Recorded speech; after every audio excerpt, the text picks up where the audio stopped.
Well, let me talk about number 30 here. Number 30 involves the Task Force for Business Stability Operations in Afghanistan. It's a Pentagon advocacy agency that has formed to provide contracting work in Afghanistan through rebuilding. We did this in Iraq, and now we're doing it in Afghanistan. It was established for a valid purpose, to encourage foreign investment. And they have a task force, and the task force lives over there. And what we've found is that they potentially, through the Inspector General, who is looking, the special inspector for this, to ensure that this money that is being spent over there is spent wisely, he has found that millions on private housing for staff of this task force has been spent instead of allowing those people to utilize excess space at existing Department of Defense bases. So here's the Department of Defense program.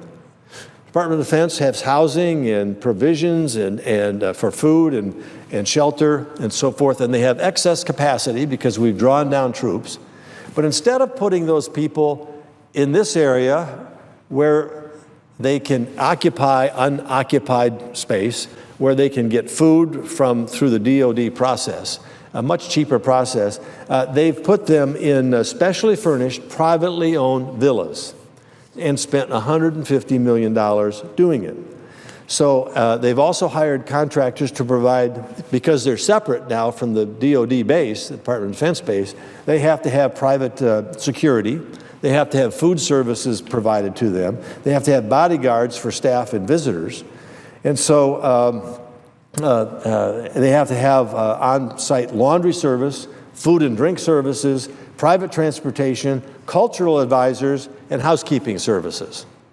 All of this could be avoided for this task force, which is there to provide investment counsel and advice for Afghanistan. So, not surprisingly, reports of this spending drew the attention of the Special Inspector General for Afghanistan Reconstruction, who has spent time digging into finding out exactly what's happening here. And he noted that the exorbitant costs of villas are especially concerning, as I have said, because there are other facilities through the Department of Defense that have been planned for this specific purpose are not being used, and how much cheaper it would be if they were used. Because it's already there, they don't have to have all this collateral support. He said 20% of the task force budget provided housing and security for no more than 5 or 10 staffers.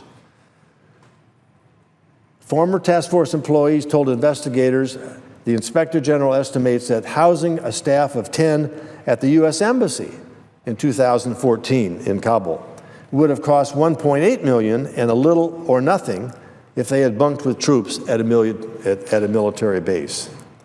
Now, the IG also noted that poor oversight and a complete lack of coordination. Where have we heard that before?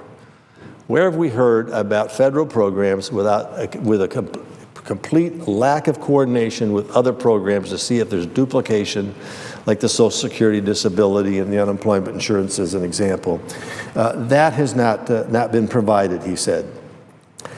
He's still investigating all this, but what we're going to do today is take that $150 million price tag to the taxpayer for these Afghanistan villas